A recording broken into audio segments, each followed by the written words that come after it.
Landy? Landy, ikaw ba yan?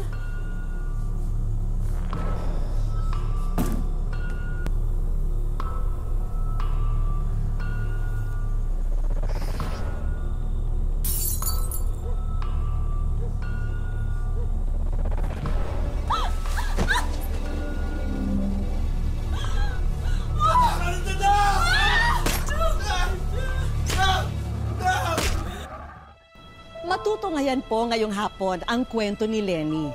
Siya'y gaya ng ibang ilaw ng tahanan na inuuna ang kapakanan ng kanyang pamilya. Ngunit ang kanyang paghihirap at pagtsatsaga ay tila mababaliwala nang dahil sa isang matinding karahasan na susubok sa kanyang pamilya.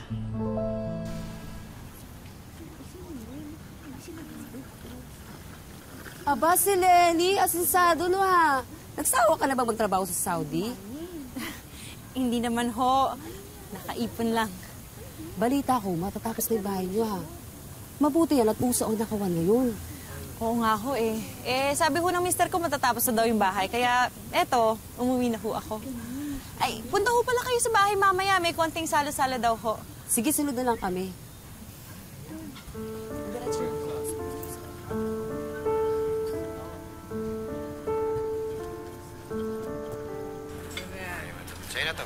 Nandito na pala misis ko eh. Uy! Maligaya pagbalik sa ating mansyon. Pasensya ka na, hindi kita nasundo. Kailangan ko samahan yung mga bisita natin eh. Okay lang yun. Ayoko rin naman kayong maabala eh. Pare! Welcome back! Tagay-tagay. Sige, mamaya na lang. Asan yung mga bata? Andito, ante! Alan! Ay, ang lalaki na ng mga anak ko! Tara na. Namiss ko kayo! Halika dito. Tara na, pagpahingayin muna natin si mama niyo. Tara na, pasok na kayo. Sige, halika. Sige, ipakita niyo sa akin yung bagong bahay natin. Halika. Pare, balik ka. Balik ako. Halika dito, palagay dito. Lenny, kita mo naman ha. Pinaghandaan namin yung pagbabalik mo. Masaping pulutan na hinanda ko. Tapos maraming alak.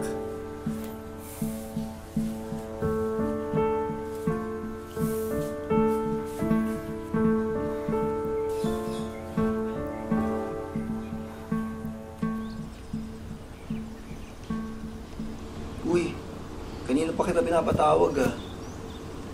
Nakakaya naman sa mga bisita natin. Naghihintay sila. Anong nangyari?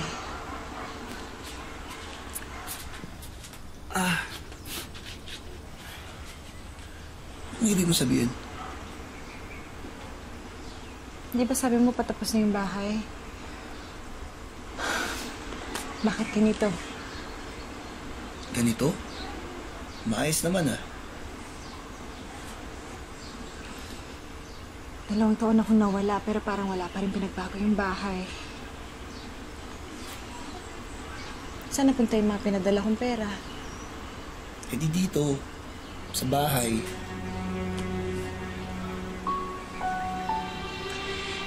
Libo-libo yun kada buwan. Yung bumong, hindi pa rin tapos. Yung kusina, hindi pa rin maayos. Hindi naman pinagkatiwalaan kita eh. Kakarating mo palang puputak na kagad yung bibig mo. Pasalamat ka, may bahay kang inuwian.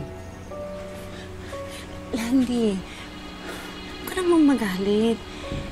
Hindi lang kasi biro yung pinagdaanan ko sa Saudi. Kung alam ko lang na ganito pala yung uuwian ko, sana hindi na lang muna ako umuwi.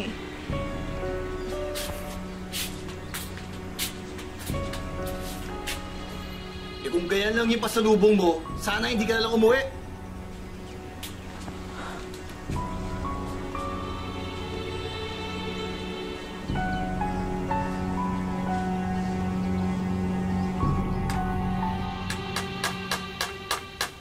Kuya, baka naman may mas mabilis pa dyan.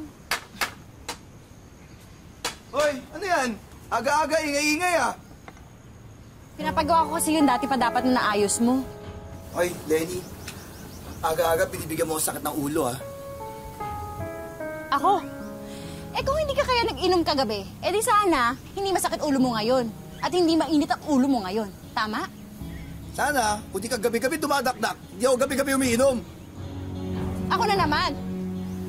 Tama na, pabayan mo na yan. Sige na, pumasok ka na dun sa loob. Kumain ka na ng umagahan. Sige na. Ginagamit nyo ba yung gamit ko? Sige, kunin mo na, kunin mo na. O, gamit mo na.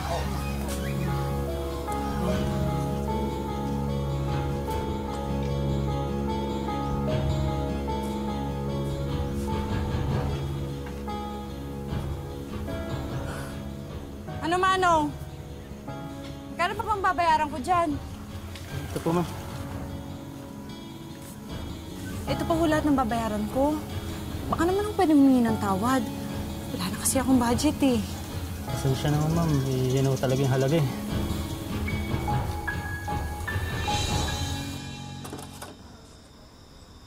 Alan, anak! Po? Dumating na ba ang papa ninyo? Hindi pa po eh.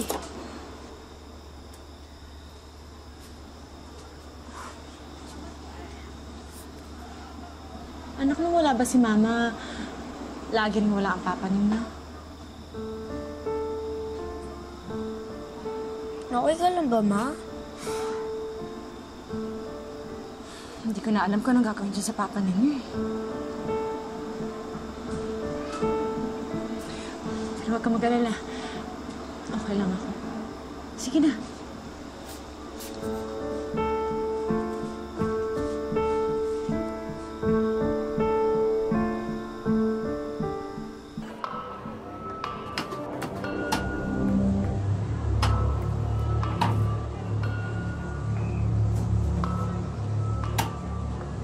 Lenny, ayos ka lang ba?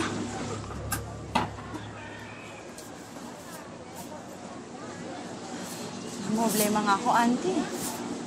Hindi ko alam kung aabot pa sa katapusan yung naipon ko. Halos lahat ng pera ko punta na sa pagpapagawa ng bahay. Eh, bakit kasi hindi niyo muna itigil yung papagawa ng bahay niyo? Mukhang yun na nga ako yung mangyayari. Nangihinayang lang ho ako kasi... Siyempre gusto ko naman ho, di ba? Lumaki yung mga bata na may maayos na bahay. Kaya naman ho ako nag-abroad eh. Yun naman yung rason para sa kanila. Para sa mga anak namin. Eh, napag-usapan niyo na ba ni Landy kung anong ginawa niya dun sa pinapadala ng pera? Alam niyo naman ho yun. Kapag tinatanong ko, laging aburido agad. Parang ako pa yung masama. Eh, anong plano mo?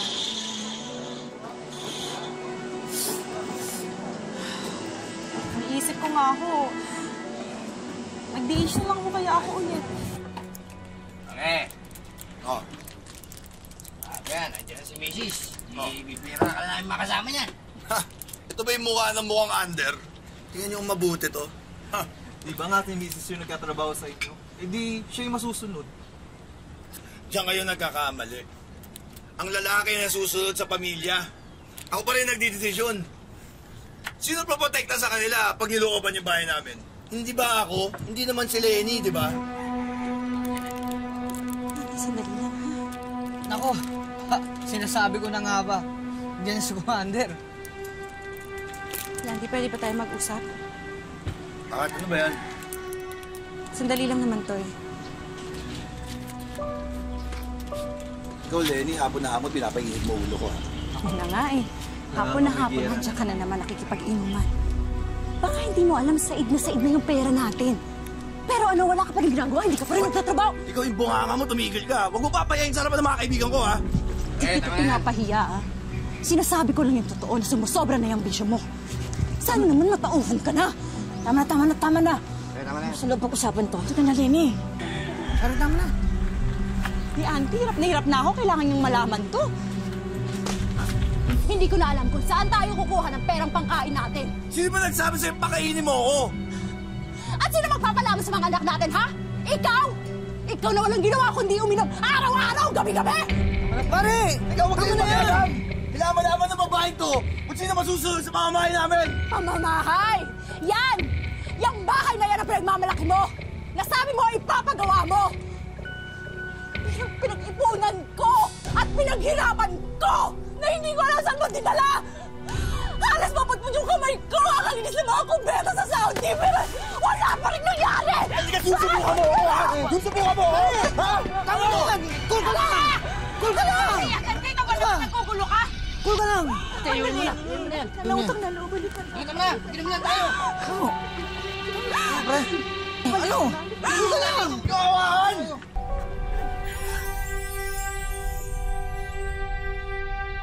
Wish ko lang. Ang bahay na pinapangarap at pinag-iipunan ni Lenny ang naging punot dulo ng hidwaan nilang mag-asawa. At ngayon, ang tahanang ito ay babalutin din ng isang malagim na trahedya.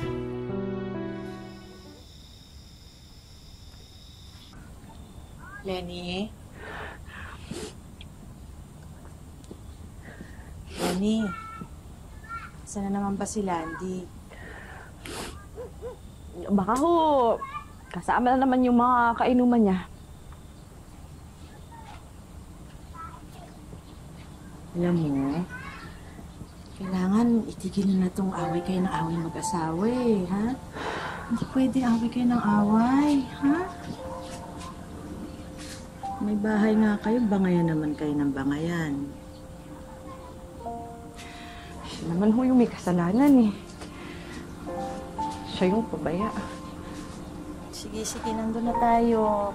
Pero, kailangan malaman ni Landy na kailangan mo ng suporta niya. Diba? Hindi rin naman pwedeng wala kang lalaki sa bahay eh. Tsaka tandaan mo, ginagawa mo to, hindi para sa'yo, hindi para sa mga anak mo. Diba?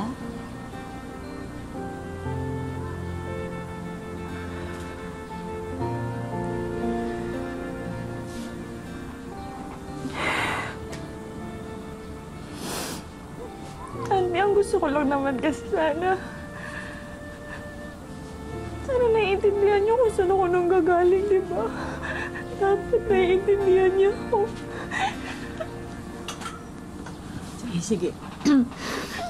Mamaya, pagdating niya, kakausapin natin siya, ha? Tayong dalawa. Tutulungan kitang paintindi kay Landy. Talaga po. Sige po, salamat po, Auntie, ha? Sige, tama na. Pahinga ka na kaya muna.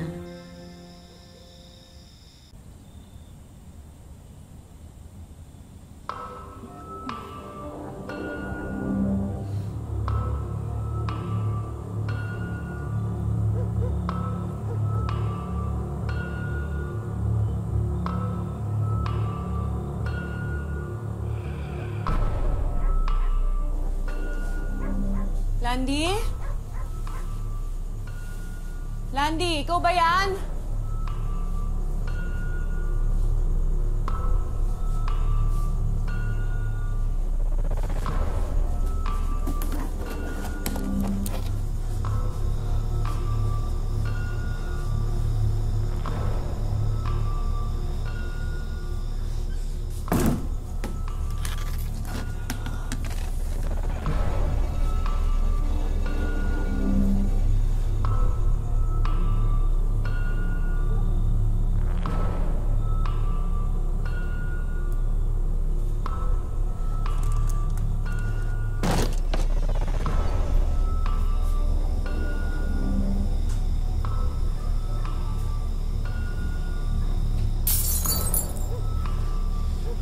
Lasing ka na naman. Hindi mo na talaga ako binigyan ng kahihiyan. Kakahiya ka sa mga kapitbahay. Puro ka nalang inom araw at gabi. Kaya nga tayo nawala ng pera dahil dyan sa bisyo mo. At ayaw mo pa rin tumigil? Maawa ka naman sa mga anak mo. Ang dami mong satsad, ha? Ang dami mong satsad! Ha? Tumimig na! Tumimig na! Tumimig na! Hindi mo ba ako sinabi? Kung gusto mo ngayon namin ang buong buhay mo, sige, magsama-sama kayo ng kabarkada mo. Muna kaming indamay! Huwag ka dito! Matuto ka na sa katuwin ako, ha? Katuwin ako! Lalaki ako, ha?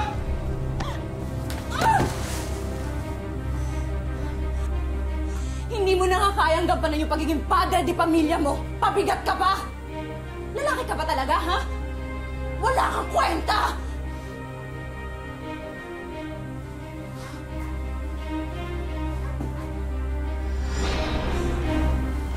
Landy, anong gagawin mo dyan? Bitawan mo yan, Itak. Ano? Bitawan mo yan! Ano? Ha? Mamagaling ka pa? Ha? Ano? Ano? Tuturuan ka leksyon! Ha? Ano? Mama!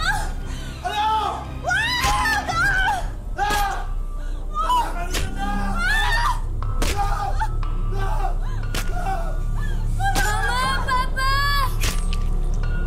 Papa, tama na po!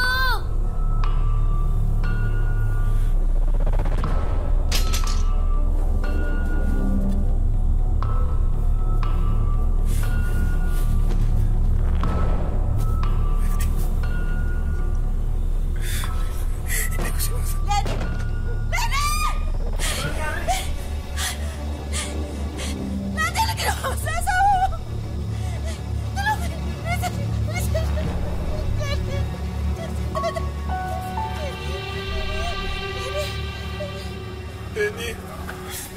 Lenny!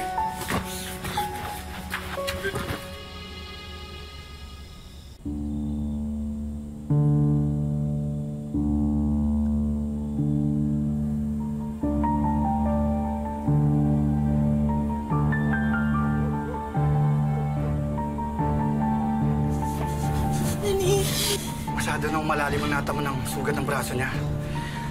Baka mahirapan na tayo mabalik ito. Hindi, Dok. Hindi pwede, Dok. Kailangan niyo siyang tulungan, Dok. Kailangan niya gawa ng paraan.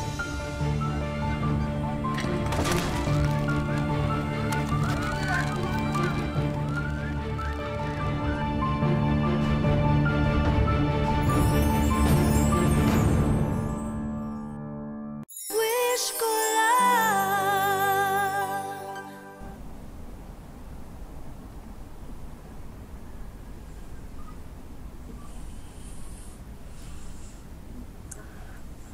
Auntie, anong nangyari, anak? Anong nangyari sa akin?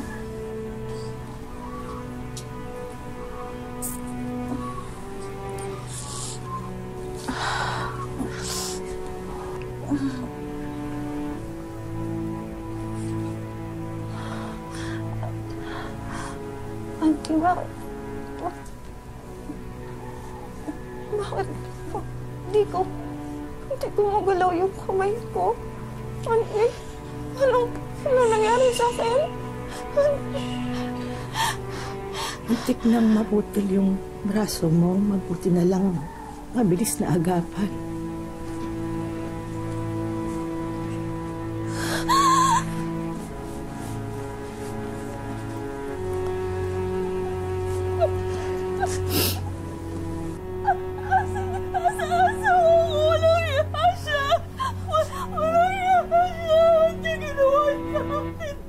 Wala na si Landy. Wala na si Landy, Lenny. Patay na si Landy.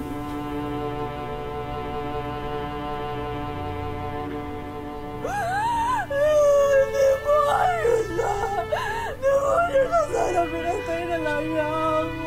Sana pinatay na lang din niya ako. Sana pinatay na lang din niya ako. Lenny, naman na huwag ka magsalita ng ganyan. Lenny, mga anak mo, Lenny. Hinihintay ka ng mga anak mo, Lenny. Wala niya ako.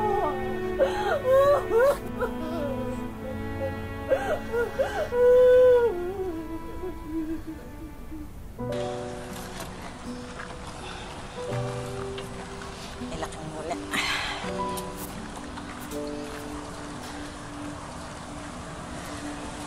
Alam ko na mahirap ang pinagdadaanan mo.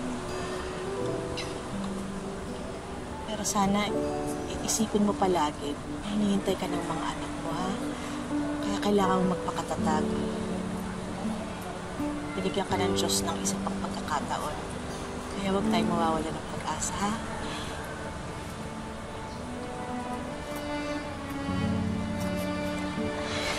Ayun sila.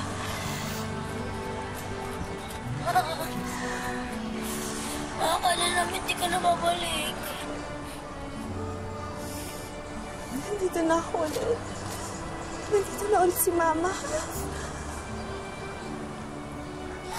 Huwag mo na kaming iwan ulit, ha?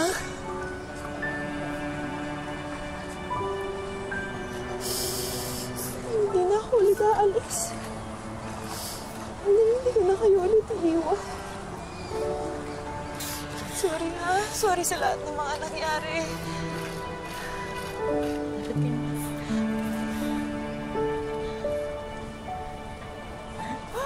Malalagpasan din natin lahat na ito.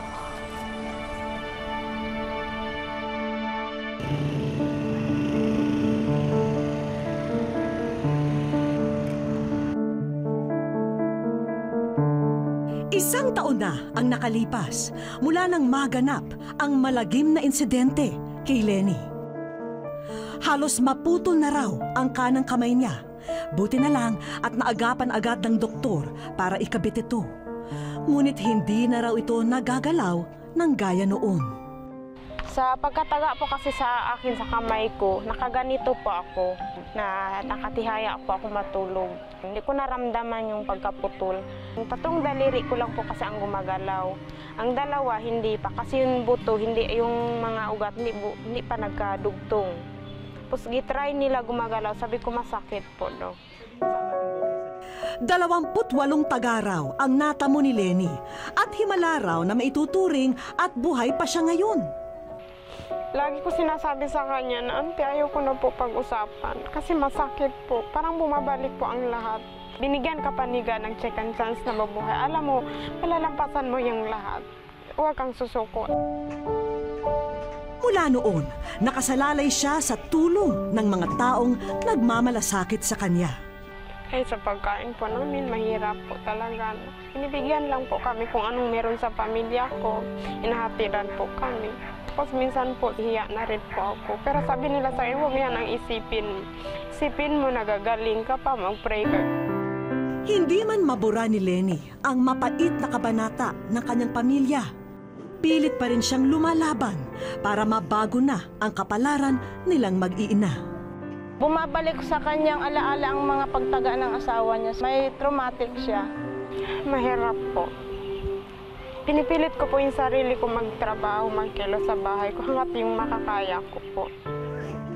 Nakikipisan siya at ang mga bata sa bahay ng kanyang Auntie Fatima. At para makatulong sa gastusin dito, tumatanggap siya ng labada. Ate Fatima, thank you po sa lahat-lahat. Hindi ko po kayo makalimutan habang ako ay nabubuhay po. Labanan ko po ang lahat para po. Hindi ko po makalimutan ang lahat ng mga advice niyo sa akin. Nandito lang ako habang nabubuhay ako, tutulong ako sa iyo. Sa aming pagbabalik, wish ko lang po. Yan po ba yung... Wish ko lang.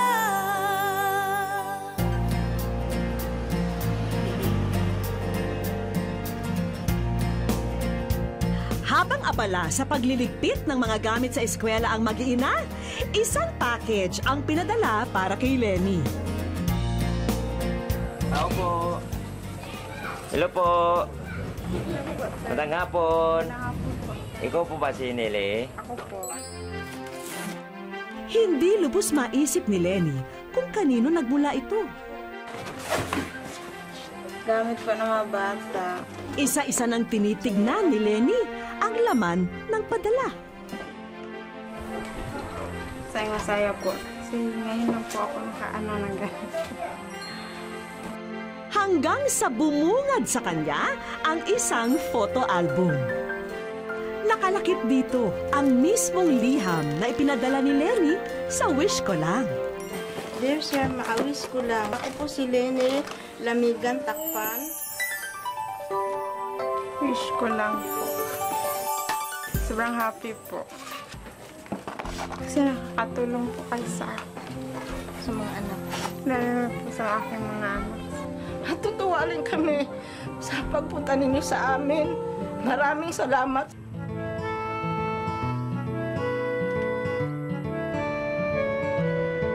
Handa ka na bang makita ang nasa likuran ng pintuang ito?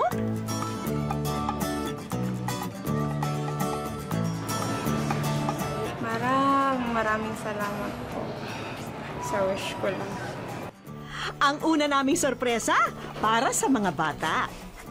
Daming laruan. Dami-dami nilang laruan, Sige, marami, Ayun pa, Sige, Maraming salamat sa mama ko kay pinasaya niya kami. Sobrang saya po kasi ngayon na po sila nakakatanggap ng ganito. Para kina Alan, Angel at Steven, sinamahan na rin namin ito ng vitamins at mga damit. At ang lucky box na ito, naway makatulong bilang ayuda para sa inyo. Wish, Financial Assistant Lenny Takpan. Hindi maubos-ubos ang kasiyahan namin para kay Lenny. Para sa future ng mga anak niya. Sisikapan ko po na maglalago po siya. Magandang hapon sa iyo, Lenny. Narito rin ang ating mga kaibigan upang tuparin ang isa mo pang kahilingan. Ikaw ay aming bibigyan ng